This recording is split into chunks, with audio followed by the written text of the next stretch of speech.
welcome to the Build Idaho Podcast. My name is Trey Langford, and as always, my partner here is... John Miniger. I don't know why you do that to me every time, Trey, but I got to introduce myself. That's okay. Today, we've got a very special guest with us. We've got Deputy Chief of Police T. Brooks. And I'll tell you what, today's going to be an exciting day because we're going to learn a lot about the safety and the future of what Boise looks like. Welcome today, T. Brooks. Thank you very much. You're welcome. Appreciate it. Tell us a little bit about, why are you the man? Ooh, I don't know if I'd call myself the man. A little bit about your background, or how you got the job, and what that job entails. Sure. So, my name's Tammany Brooks, T. Brooks, and so Brooks. thank you for that. I invite all my friends to call me T. You know, my journey into becoming a police officer is unique. I was not someone who grew up wanting to be a police officer. It was just by fluke, happenstance, that I was thrust into this career. But I'll tell you what, 29 years later, it has been something that at this point now I can't imagine what I would have done if not becoming a police officer. And so my journey started back in I became a police officer in 1995. 1995. And for a city called Antioch, which is in California, the Northern California, San Francisco Bay Area, and started off as a police officer there.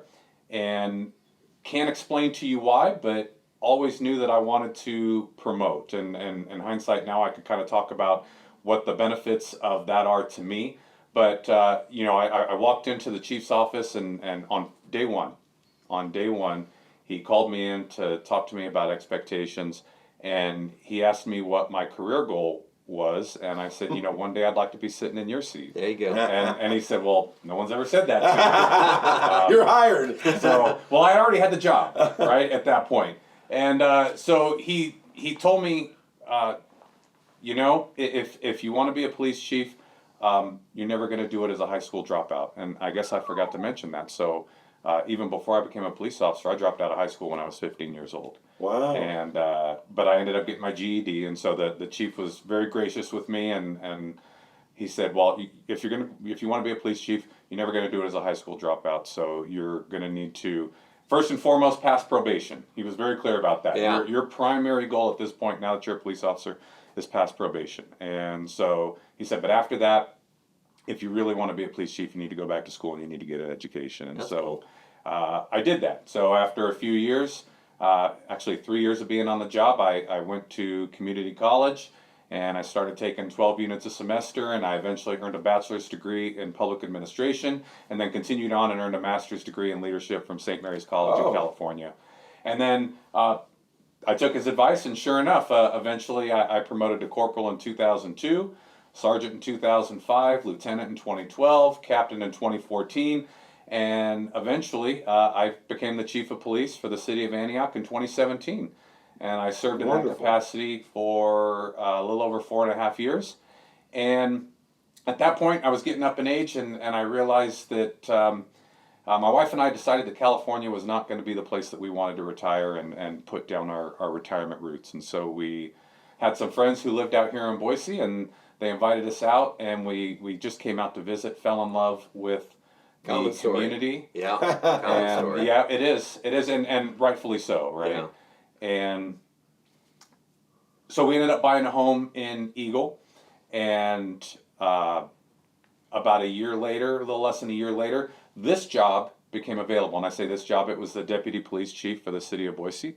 And I had envisioned I was going to work in California for probably another 4 or 5 years, and maybe do the super commute, and there's a lot of police officers who actually do that, live here in Idaho. And Firemen too.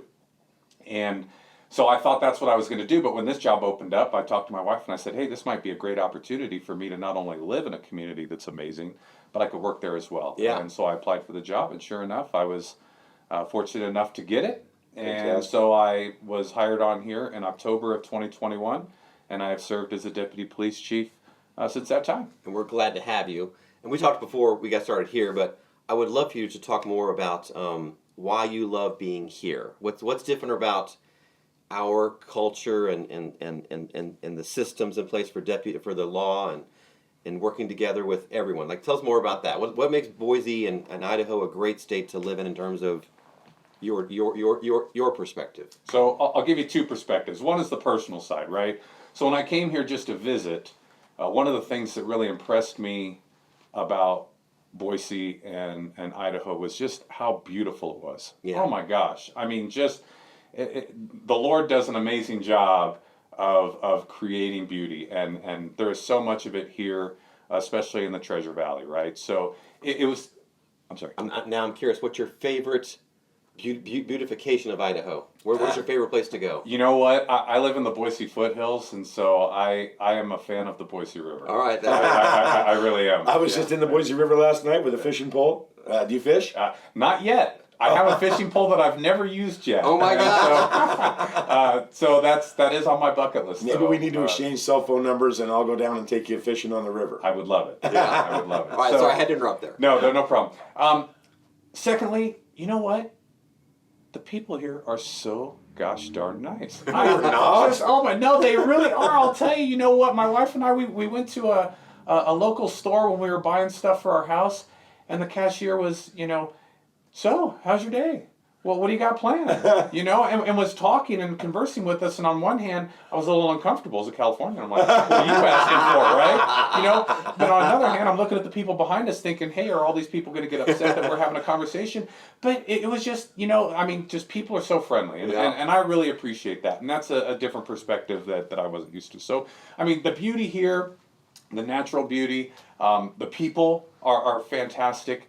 So that's some of the things that I really loved about it personally. Now, professionally, what I've noticed as a really big difference for us is just how victim-centered we are if someone is actually victimized with a crime. And so, our police officers are doing phenomenal work. They truly are dedicated to keeping our community safe, working in partnership and concert with our community to help, either prevent crime or if a crime happens, solve crime after the fact. And then we have a prosecutor's office who is just really just doing a fantastic job of holding people accountable. If they do, in fact, victimize someone, actually prosecuting them and holding them responsible for the crimes that occur as well. And then we have a lot of resources and people dedicated solely to helping the victim after the fact. And whether it's helping walk them through the process or helping them identify resources that are available to help them become whole after the fact. Yeah. It's phenomenal. And it's a great network. We can't imagine doing it any other way. You know what? And I'm thankful to be a part of it. Yeah. Did you guys have a meeting like sometime in the last just few weeks and said, hey, we need to pay more attention to the freeway? Because for the last 3 weeks, I've seen more officers on the freeway between Boise and Meridian than I ever have before. Ever. It's been a lot. Can you tell me about that? Has there been something going on? I will tell you this. One of the things that we've noticed this year is an uptick in vehicle crashes. Yeah. And some of them, actually several of them, have been solo vehicle crashes, which means that people are driving beyond that. Well, whether it's texting, whether it's inattentive driving, or whether it's just speed, and some people, whether it's young drivers, old drivers, maybe they're in a hurry. We don't know exactly what the root cause is just yet, but we're looking at trying to help make our roadways safer. The roadways are one of the things, I'll tell you, as a police chief and now as a deputy chief, traffic concerns have been one of the biggest concerns for most people throughout my entire career, and in large part because it impacts everybody. There are some people who maybe they're engaged in a lifestyle that puts them at a higher risk of being involved in a crime, right? If they're involved in nefarious activity themselves, or maybe they're associating with people who are involved in that, it kind of puts them at a higher risk level. But driving impacts all of us. All of us, we all drove to get here. We're all on the roadways to go from point A to point B. And so you could be minding your own business, just driving to church, driving to the store, driving to work, and be impacted by someone who is driving aggressively or, driving inattentive and could potentially cause an accident. And so we're trying to deal with the traffic accidents through education and through enforcement and through engineering. And so from the police department standpoint, enforcement is one of those, ways that we try and educate people and change behavior. right? Because when you see police officers on the roadway, and we've all seen it, and you know, I've even done it. Maybe I'm going a little bit over the speed limit, and I see a police officer parked, you know, slow down a little bit, yeah, you know. And so just our presence is a deterrent to try and help people pay more attention, because driving, as you know, is one of those things that, you know, after you've done it for several years, it's just you're on autopilot, right? And I know for me, and maybe for you, I could drive from point A to point B and then think about it, gosh, I don't even know how I got here. Driving is my number one fear, because all it takes is a blip for someone to not pay attention. Boy, do we know that All it story. takes. Not even going to go there. I was hit by somebody that ran a red light 3 years ago. So it can happen. Yeah, it can. And you know what, especially when you're going, you know, a certain speed, you know, people don't realize you take your eyes off the road for 1, 2, 3 seconds. You could travel anywhere between, you know, 60 and 300 feet just in that short period of time. And Who knows? things could change in a second. So you're a big, strong police officer. You said you're 6'2". I'm 6'2". You look a little bigger than me. Bulletproof vest. What'd you have for breakfast? You know what? I didn't have anything. Nothing. So you're the second city official we've had in here that doesn't have breakfast. Who knows? I'm Who doing it knows? wrong. I'm waking up and having eggs. What do I need to do different? Okay. You know what? I've always I try to get my workout in the morning, and so I'll have like a protein shake maybe after a workout. But normally it's lunch and dinner for me. I've just never been much of a breakfast guy. Let's go back to your job. Tell me, like, Deputy Chief, what does that entail? So Deputy Chief is the number 2 in the Boise Police Department. So my direct supervisor is the Chief of Police. And so I have the responsibility, if the Chief of Police is gone on vacation or you know, absent, I fill in that role as the acting Chief of Police. But on a day-to-day, gosh, what's the word I want to use? Routine, thank you. I handle basically internal operations. So I have 7 direct reports, 5 captains and 2 civilian commanders who report directly to me. And Civilian commanders. yes, so one is our public information manager, Haley Williams. She does a phenomenal job doing not only our internal communications but our external communications as well, whether it's through social media or working with the media outlets. And then she has 2 direct reports who handle both police and fire, so she does the public safety side of it. And then I have a chief administrative officer, and Jody McCroskey, and she is absolutely phenomenal as well. I have great people who work with me. And she handles all of the professional staff within the police department. So in the police department, we have a little over 400 employees. Oh, that's one of the questions I wanted to ask. Okay. Yeah. And a little over 100 of them are professional staff, non-sworn, civilian, but So we a call quarter, them professional almost staff. 25%. Yeah. Wow, I don't think the public would have known that. Yeah, and so it takes a lot of support to manage the public safety in our community. And those people who work on the support side of it, our professional staff, are just as important to public safety as the men and women wearing a badge. And so whether it's our records team, our crime analysis unit, our public records, we have our community service officers. I mean, we have just a wide variety of people who support the work that's being done and do the work as well, again, keeping our community safe. What's the future of Boise's safety look like? What do you guys have a plan in mind, or something that you look forward to every day to do to protect and serve us?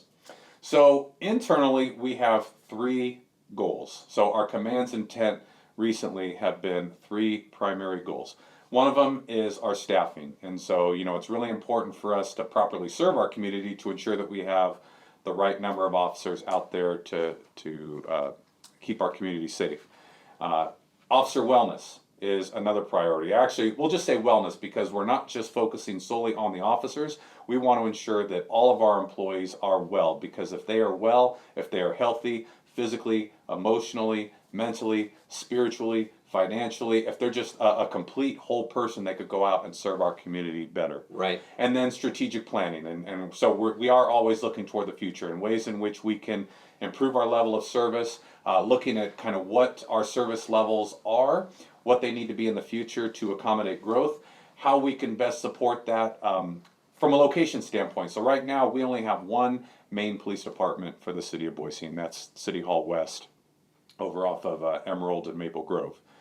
So what does another possible main police department hub precinct, whatever you want to call it, look like? Where would it be positioned? You know, we would think primarily it would be somewhere on the east end of town, right? Because if we're all deploying out of the west end of town, you know, we want to put ourselves in a position where people throughout our community can get to us in a more expedient manner, and we can get to them in a more expedient manner as well. So, and then how we are going to train our officers, how we're going to deploy our resources. And for us, you know, we're looking at how we can utilize technology. And because, you know, human resources are limited, right? Police officers, you know, our human resources, it's expensive. And so we're trying to figure out ways in which we can ensure that our police officers are working smarter and more efficiently and being able to serve our community well with the resources that we have, utilizing advances in technology. So I'm going to tattletale on Trey right now. Here we go. Let's not. When Trey drives, he drives like he stole it. So That is not true. That's not completely true. it's only it's a lot true. Anyway, what I want to know is, and I think the listeners want to know, are there really high-speed chases that go on? There are not a lot of high-speed chases that go on for a couple of reasons. One, we try to, if we're going to stop someone, we try and pre-plan the stop, right? And so we always want to look at what we do to put ourselves, when we're interacting with someone, in the safest position possible. And so we're pre-planning where a stop could be, you know, what's going to be safe for not only the motorists that we're stopping, but what's going to be safe for us as well. And then there's also, we have, you know, our police radios. And so if it's someone that we think might flee from us, we're communicating that ahead of time and trying to set up perimeters or trying to, you know, put ourselves in a position where we can avoid a chase. We also have tactics that we can use. And so if someone is a threat to our motorists on the roadway, we have what's called a pit maneuver. And so if they start to flee, we have this this technique that we could use that actually disables the vehicle and stops it before it becomes a high-speed chase. Because a high-speed chase is dangerous for everyone. It's dangerous for the police officer, it's dangerous for the person who's fleeing from us, and Everyone it endangers our public. Yeah. And So so you we get a feel try and for that? avoid those as much as possible. You said so you have almost a feel for that. You've been doing this for so long that you almost have a feel whether the guy's going to run. Sometimes, yes. Oh my gosh. Yeah. Crazy. What do you got, Trey? Tell me a little bit about, we're in real estate. We try to sell Boise. You've said it's a great place to live. It's very friendly. What else should people know who are from out of state or maybe even just out of Treasure Valley and come here and, like, what should they know? What should we know about safety, about police officers, the public, like things that I may not know anyway? Boy, that's a pretty broad question. One, I'll tell you that Boise is exceptionally safe. And Boise is kind of at this tipping point right now, right? Yeah. So I would call Boise a big little city. Okay. So, you know, 250,000, you know, it's the most populous city in the state of Idaho. But when you look at some of the other cities throughout the country, and again, I came from California, I mean, a city of 250,000 would probably put that city probably in the, you know, 60 to 80th largest, you know, city of the state. It's significantly different, right? But so we are a big little city. So there's benefits to that, right? Because we still have kind of that small hometown feel to us. And again, I think I talked about it earlier. Just the people here are so friendly, right? Yeah. And it's not, we're not so busy and we're not so caught up in our own lives that we can't stop and just talk to someone and see how their day is going and be helpful to one another, right? But for a city our size, when you look at us comparatively speaking to other cities that have been viewed as kind of like comparable cities to Boise, our crime rate is exceptionally low. That's my next question. You're always one step ahead of me. Oh my Is gosh. that what police officers do? You're just one step ahead I of me. try. Our I mean, our crime is, rate is just really low here. it is very low. As a considerably, matter right? of fact, I was just looking at a crime trend since 2000. Our crime rate since 2000, our property crime has gone down 70%, and our violent crime has gone down over 30%. Wow. Since 2000. I mean, and we have been on this continual decline, and that's per capita, right, for crime. So as our population has increased, we have continued to decrease the level of crime for our residents to So make we're our attracting community a lot safe, of- which is why I think a lot of people are attracted to Yeah. the Boise and Treasure Valley. That's Now, awesome. again, not just because of the beauty of it, because of the fact that they could come here and feel safe. Right. And, and someone was making a comment to me that they were visiting from California, and they were trying to, because they've heard from a lot of people, gosh, it's different here. Same thing I heard. It's different. You got to come out here. You got to experience it for yourself. And they came out and they were like, hey, what is it that really makes this place different? And what they took away was, what stood out to me was just how many kids were outside playing. Oh my gosh. And Yes, for right. where they lived, and this was someone who lived in Southern California, they didn't allow their children to go outside and play because they didn't feel that it was safe. But then they came out here and they saw so many kids. And, Boise has this, we'll call it a rule. I don't want to call it a law, but basically Mentality. an ordinance that says that everybody should live within a 10-minute walk of a park. Like, how amazing is that we're thinking about our families and thinking about making, Boise just a place that families can live, feel safe, and allow their children to go out and experience, the outdoors and experience life without fear. I'm going to say one of my favorite success stories. We had a client who lived in California, felt like they went home, closed the garage door, never saw neighbors, neighbors never came out, and his number one goal was to have his child have a good childhood. And when they pulled in the driveway to unload, like several of the neighborhood kids biked by and introduced themselves to his son. He was like, "This is fantastic. Oh my It's gosh. exactly what I want." You have in common with Mayor Brad Pike from Eagle. He came and visited approximately 3 years ago also, and he said what got him was that he was looking at downtown Eagle and he was watching kids ride their bikes by themselves and walking down pathways by themselves, which he said could not happen in California. He's a Calahonian also. That is correct. I remember. So I lived in Eagle for a couple of years. I'll tell you, right after I moved to Eagle, my wife and I were driving home, and we lived in the Legacy subdivision.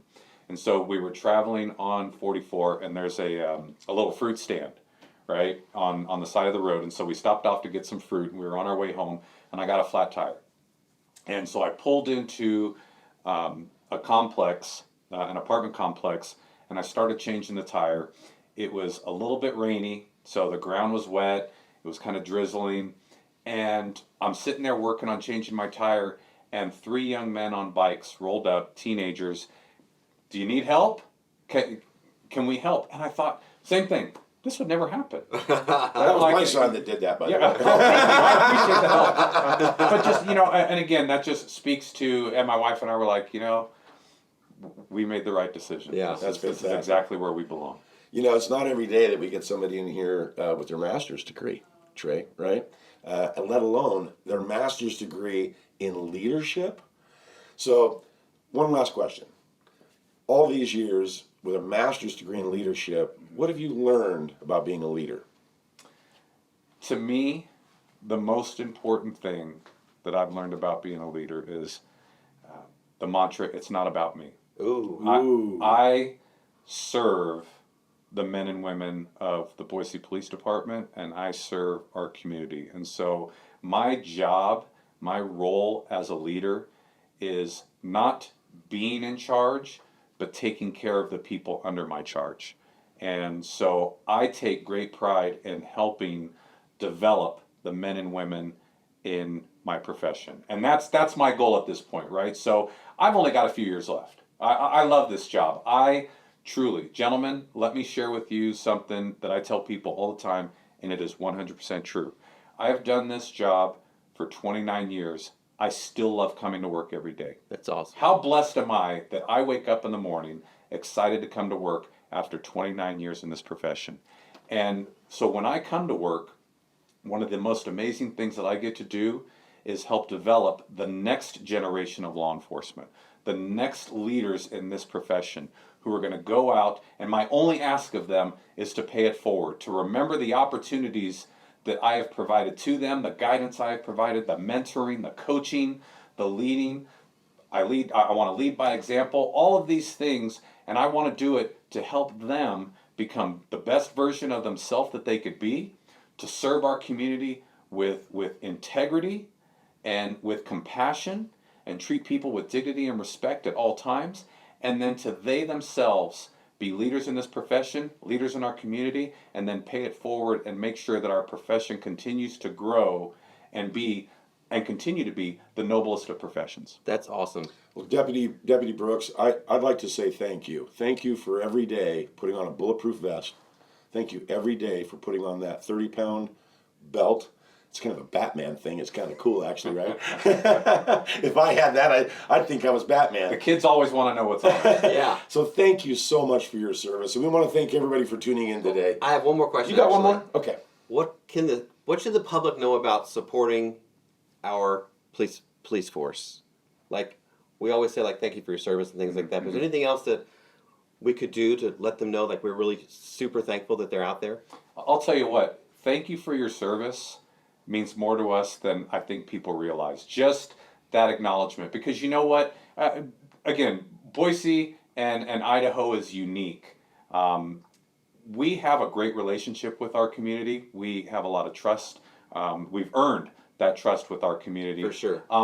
It's not like that throughout the country. And so it doesn't take much research, especially through social media, to recognize that not all communities share a great relationship with their police department. And so it could be challenging at times, and sometimes it could feel maybe like a thankless job, but so just having someone acknowledge us and say, hey, thank you for your service, I appreciate you, it truly does mean the world to us. And so any chance they have to interact with us, to talk with us on a non-enforcement related basis, we relish that. And actually, for example, tonight is National Night Out. I don't know if you gentlemen know that, but we would not know that. Just so you know. The first Tuesday in August every year is National Night Out, and it's an opportunity for law enforcement agencies throughout the country to engage with their community. And so there are a number of different block parties throughout the city of Boise that myself, other command staff members, other members of the police department, and our elected officials will be going out and interacting with our community. And again,